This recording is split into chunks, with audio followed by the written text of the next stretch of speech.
എനിക്ക് വലിയ വലിയ നഷ്ടങ്ങളാ ഉണ്ടായത്. അല്ല ഞങ്ങള് നിങ്ങളിപ്പോ വന്നത് എന്റെ മകൻ അരവിന്ദന്റെയും ചാരുവിന്റെയും ലൈഫിൽ പ്രശ്നങ്ങളൊന്നും ഉണ്ടാക്കരുതെന്നേ റിക്വസ്റ്റ് ചെയ്യാനാണെന്നേ എനിക്കറിയാം.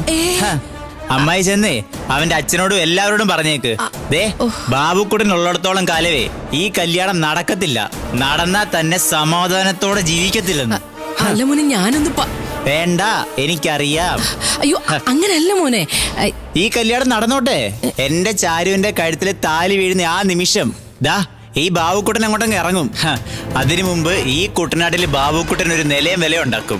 നിങ്ങളെല്ലാവരുടെ കള്ളനാക്കി നാട് കടത്താൻ നോക്കിയതേ ഈ ബാബുക്കുട്ടനെ നിങ്ങൾക്കും നിങ്ങളുടെ മക്കൾക്കും സമാധാനം തരാൻ പോകുന്നില്ല. ബാബുക്കുട്ടൻ നിർത്തിക്കേ, ഞാൻ പറയുന്നത് നീ ഒന്ന് കേക്ക്. നിനക്ക് വേണ്ടത് ചാരുവിനെ അല്ലേ? അതെ, അവളെ തന്നെ എനിക്ക് വേണ്ടത്. എടാ അവളെ എനിക്കും വേണ്ട, എന്റെ മോനും വേണ്ട, ഞങ്ങളുടെ വീട്ടുകാർക്കും വേണ്ട, മനസ്സിലായോ? എടാ അവള് നിനക്കുള്ളതാ. അരവിന്ദന് അവളോട് താല്പര്യമില്ല. അവന്റെ അച്ഛന്റെ നിർബന്ധത്തിന് വഴങ്ങിട്ടാ അവൻ അതിന് സമ്മതിച്ചത്.